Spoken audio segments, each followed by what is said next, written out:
Music Coast. I am El Kallpa, aka G. Gerardo Olivares, if you speak Spanish. I was born and raised in Lima, Peru, and I've been in Monterey for about 14 years. I have a project here that started in 2016 called Sensory TRiBE, and this Sunday we're playing Cali Roots. So your sound pulls from reggae, hip-hop, funk, and rock, but it all blends so naturally. What was the fusion intentionally from the start, and how did it evolve to this? The start was very weird, but I love to tell the story. So once I established myself in Monterey, I tried to join a few bands, but I have a big personality, so every band I joined, I told them, I don't just want to play drums, I don't just want to be your percussionist, I want to collaborate. I write a lot of music, and that seems to rub people up in the wrong way. They just wanted you to, hey, just be backup, play the bongos, be quiet, and I couldn't. So I tried 3 different bands. It kind of didn't work. I helped them out, but my soul wasn't there because I wasn't able to use my voice. So I came up with this crazy idea where I'm going to do a project where everyone has a voice and everyone plays an instrument. If you want to sing, you can sing.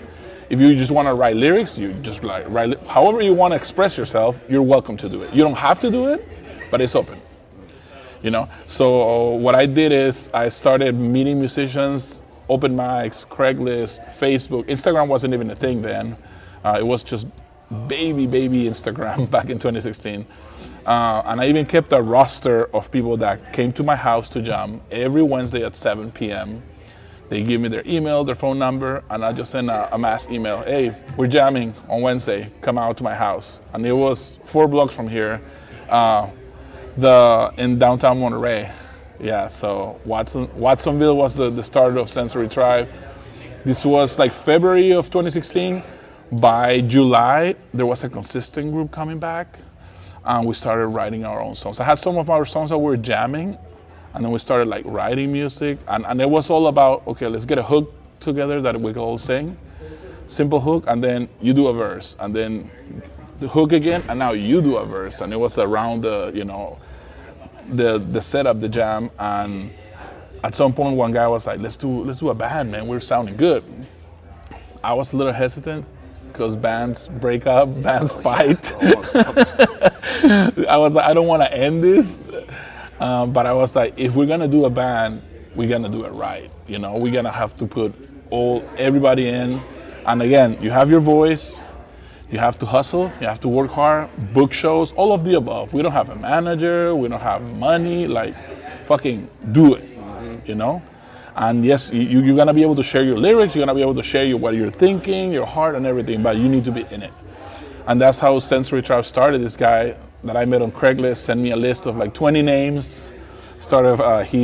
We kept the sensory part of what he offered, and I was like, we're like a group, so we're a tribe. And we're like an international tribe. We have people from all over. I was born and raised in Peru. And we have a guy from Costa Rica, a guy from Morocco. He raps in French, I rap in Spanish. He breaks the band in Arabic. It's a whole, melting pot. Yeah.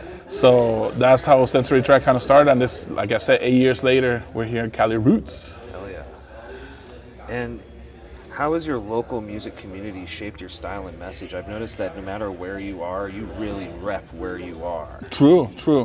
So I think from political climate to local protests, our bass player, Glenn Bell, he's very politically inclined. And so am I, but it all depends on, how you vibe. Sometimes we were writing songs, just me and him. So I'll send an email, say, this is a song idea, to 10 people. Whoever writes back, it's on. It could be just 2 people that write back, but then the song is on, right? So we wrote a few songs that were very strong. He's half black, half Costa Rican, so he have all that, the minority and want to express yourself. I'm an immigrant myself. So I was like, we need to have a voice for our community. We need to tell a story here, but we also need to have fun. It's like life, you don't want to go all crazy about one thing. So I have danceable songs, and then we have songs that are political, and then we have songs that are, relax, chill, kick back. nothing too deep. It's just about having a good day. But I think somehow we found each other, bro. And it was like I said, this guy from Morocco, which I also do barkings with, which is my duo. But the melting pot is crazy. And we learned that we're collaborating. You can't be too square with like, this is my idea and this is how it stays. So you always need to be open to suggestions. You need to be open to give in sometimes, even if you have a baseline that is like this, and they're like, oh, let's change one note, and that shit. If you don't have the right personality, that could end friendships. Oh yeah. So I think it got shaped by the people that join, by the personalities as well as the environment, like you said. I think that's really cool because it's like that's one of those things that it'll make it really stick and it'll make it more memorable for you guys, you know, to be able to sit there and be like, you know, your head's not too big. Once you're all in the room, you guys kind of equal each other out. Yeah. There's not like too much, you know what I'm saying? And I'm a storyteller, so one of the first songs, which is the first song of our album, I'm telling the story of how the band started. So I tell you, like, it all started with a music collaboration, 8 melodic minds, a lot of talent, a lot of tension. Oh, see? So I'm telling a story in my lyrics. I'm a storyteller with my lyrics. Yeah, okay. And Cali Roots is all about the positive energy and unity. What message are you hoping you deliver through your set? Oh man, uplift, start the day good, uplift everybody. I have a set list that is like non-stop. Like we have 45 minutes, it's our first time in Cali Roots.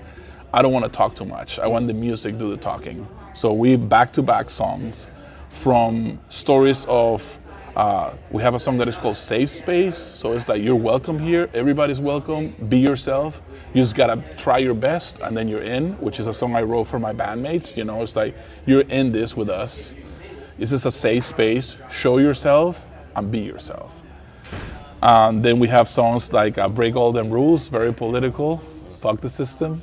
Yeah. See, there comes that punk rock out. Yeah, exactly. And we have a hard time fitting into just reggae scene because we have some ska. I'm barking like a psychopath on the microphone, yelling at you in Spanish, you know. But it all comes from my heart, you know. Exactly. And then we have like beautiful melodies. We have 2 amazing singers, one male, one female, and then our secret weapon are our horns. So we have beautiful horn lines. Some of them stab you, and some of them caress you. You know. Yeah. And with so many moving parts in your band, with horns, percussions, vocals, how do you keep everything feeling so tight but still so organic on the stage? Hey, that's the challenge right there. But that's my own fault, right? So I've come to learn that if a band has one leader and it's kind of like not a democracy, but a dictatorship, it might move a little faster, right? Because you make decisions, you book the show, you're in or you're out, and that's it. In my style, you have to ask 8 people if they're available, and you need to be very nice to them, and you need to deal with each personality slightly different. It takes longer, but when it works, their souls are in it. They created this with you, and you can hear that on every part of the instrument. And yeah, it's a headache sometimes, I'm not gonna lie, you know. It's a relationship between 8 people, bro. It's like dating 7 people. It's insane. But when it works, and the synergy that is in there, and we're all hitting the right note, it's a vibe on the stage. You can feel it. And when we transport that to the crowd, and then it comes back to you, I'm like, fuck, this is it. That's my high, man. That's There's nothing better than that. There's nothing better than that. And there's a strong conscious thread in your lyrics. What inspires the themes you choose to write about? Not all of them come from me. Like I said, everybody has a voice. It could be a story of one person that was very affected by, or something they really wanted to share. Sometimes it's political climate. Sometimes it's like trying to be, I don't know if the word is empathetic or sympathetic or both, enough to, sometimes I write stories where I'm not the main character. It's like a story. But I wanna, what would happen if this was me? How would I react? So I'm kind of telling a story from like the third person perspective. I even have songs when I say he woke up that morning. I'm telling a story in that song. But it's all about making people listen. My favorite part about composing music is surprises, because me as an audience person, when the music stays at one level, it's chill, but it's easy to ignore. My favorite part is to get the crowd in a spot where they're like chill, and then wake them up. Yeah. And then like, so that's why sometimes we have lyrics when I go 1, 2, 3, then the next person goes 1, 2, 3. So even the camera person doesn't know where to fucking point, because who's singing? What's happening? Right. And in the beginning of the band, I was singing from the drums, so they thought the lead singer was hiding in the back, and the lead singer never came out. I kept barking from the drums. That's awesome. So yeah, it's all about giving the person the opportunity to tell their story.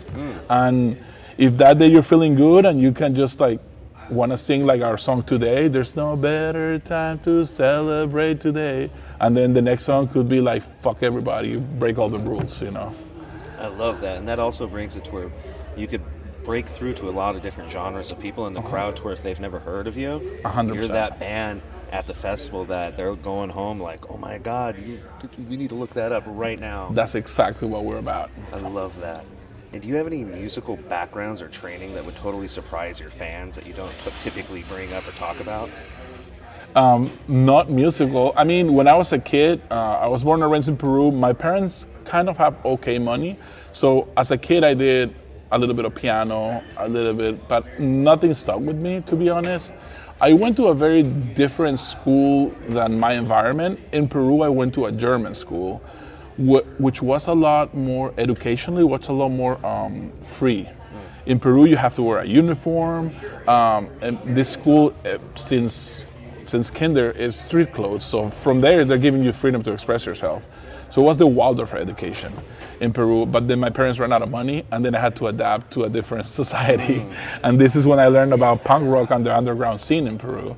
And I was like, man, the mosh pit is the real deal. Like, I don't need a psychologist, man. Yeah, I just go to the mosh pit, man. Get it all out right then and there. So that became my therapy for all my frustrations from not having money, from couldn't go to like the pop stuff with 5 soles, which was $1.50. You get into these shows where, you know, you're welcome and there's all kinds of people. So that opened my eyes a lot. Right. Yeah. And you've shared stages with some big names in the scene. Has there ever been a moment where you felt like, whoa, is this really happening right now? When we opened for Pato Banton, which in Peru, as a 10-year-old, I was like, go Pato, everybody telling me to. And it was a local fest. And then there's the next person after you is Pato Banton. I'm like, what the hell, man? That one like blew my mind. That was one of the biggest things. But now we're sharing stage with Steel Pulse. Are you kidding? Like, I've seen these people in Miami, like, from the crowd, and I was like, one day I'm gonna, like, have a band, quote Steel Pulse, you know, on the stage and shit like that. Like, my mind goes to crazy places, but yeah, man, everybody on the lineup. Tonight, Buju Banton, that's another, oh my God, crazy stuff. So that's safe to say those are the big acts that you're really excited to see this weekend at Cali Roots? I think so. It's because I'm a dad now, and my time is limited. Right. So I've spent like the whole day at different festivals, but I can't anymore because of my age and my kids and being tired. But yeah, this year those are the ones that pop. I love Mike Love, but I've seen him a bunch of times, so I'm gonna try to make it tomorrow. Revolution, we've seen it close a few times. The show is amazing. The light show is amazing, but it's another one like, which one?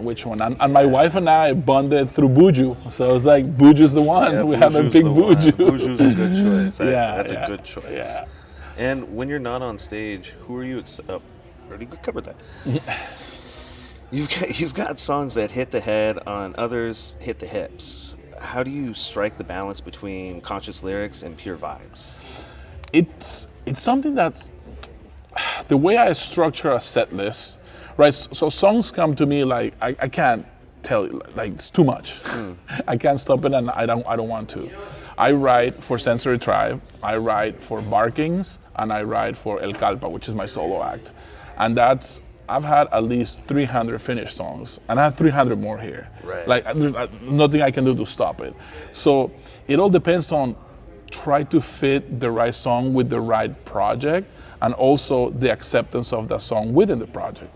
Sometimes I bring a song to the tribe that they're like, no, that's not it, so I pitch it to Barkings, or I keep it for myself. Okay. So it all depends. With the tribe, what I really try to do, and this is me as a performer and trying to mess with the crowd to keep it entertained, is like each song has a different lead singer. So my set list goes like, this guy's gonna sing a lot, next one, this guy's gonna sing a lot, next song, that person's gonna sing a lot. So I keep everybody entertained. And within that, sometimes I write a song where each verse the person changes. So for me, more than the balance of consciousness or dancing is a balance of everybody in the band to be engaged. So you get the crowd engaged. If everybody on the stage is paying attention and having the best time of their life, that's going to reflect on the crowd. Right. Yeah, and then you can dance. Our song "Break All the Rules" is very danceable, but it's very political. So it's almost like a revolutionary party, you know. Yeah, there comes that mosh pit. Yeah, exactly. It all comes together. It all comes together, man. And what's coming up for Sensory Tribe after Cali Roots? Any studio sessions, touring plans, collaborations that everybody should be watching for? Yeah, we are. We've never done a stage this big. And I'm a very, like I say, I have a, what is it, ADHD or one of those? My wife diagnosed me with that, but I can't focus. So I have 3 million songs unfinished and all of that. But for Cali Roots, I told the band, I always pitch in new songs and we jam them and they're okay. We've been practicing the same songs for almost 6 months. Like, they're tight, bro. I'm even like hearing, if the horns are a little, wait. No, that needs to be perfect for Cali Roots, because I want to present like, we're ready for this. Yeah. So hit all the right notes, all the stops, and that's what confuses a lot of our new musicians. When you say you're a reggae band, and then all of a sudden you do a stop, and then you switch to a little bit of salsa, and then you stop and you do dancehall. It confuses a lot of musicians, so it's not an easy task to play for us. Yeah, not at all. We just changed drummers in December, and he was like, "Man, I told you guys just did reggae, but you're fucking crazy." But I forgot the question. No, that was good. That was good, brother. That was good. That was a good response to the question. Like I said, organic. Yeah. And is there any final thoughts? Anything you want to? Things coming up. So we just released 2 singles. Go and check them out. One is called Getaway. The way this song came about, I really loved it because Glenn brought this idea. He's the bass player. He always feeding me ideas because he knows I'm a psychopath for finishing things. So he feeds me things. And out of the 10 things he sends me, like 3 or 4 become something. Right. The rest are in the back burner, but Getaway, he started with making it a love song. And I thought, we have too many romantic songs. Right. So I'm like, I don't want to be singing about love all the time. We have a few nice romantic songs, but then I was like, we need to sing about something else. So we started like brainstorming. I tweaked his hook a little bit. So it's not, oh, my baby, we're getting away. It's like, we're getting away from the city. Right. It's an escapism. I can't pronounce that word, but it's a song that gets you away from troubles, away from a routine. So, and getting on that, I wanted to also send an undertone message with how long should a song be. Right. All the industry standards tell you should write a song that is 3 to 5 minutes long or no one's going to listen to it. I made a 10-minute song. Fuck them. Hey, yeah, why not? So on Getaway, I wrote so many different horn lines within one song. So the horns shine beautifully throughout. Then we have the hook that is about getting away from the city. And then each one of our leads gets a full verse. So everybody's selling something. And I did something that we're experimenting with. At the end of the song, which is like minute 7, I start the happy part of the song, which is when you get away. So I change the chorus, happy chorus, and we're going out in a party. So the first part of the song, you're reflecting, you're like, I need to get out of here. And when you are out of here, you're celebrating. Right. So that's Getaway, and we just finished recording TRiBE Mine, which we released 2 weeks ago. So that's our newest single. And after that, because Cali Roots has a clause where you can't play too many shows when you play Cali Roots, we're focusing on studio. So after that, we have 3 more singles coming out. Okay. Yeah, that's what's coming out for Sensory Tribe. Awesome. That's good. Thank you, brother. Thank you so much. Yeah, man. No, I appreciate it, man. Thank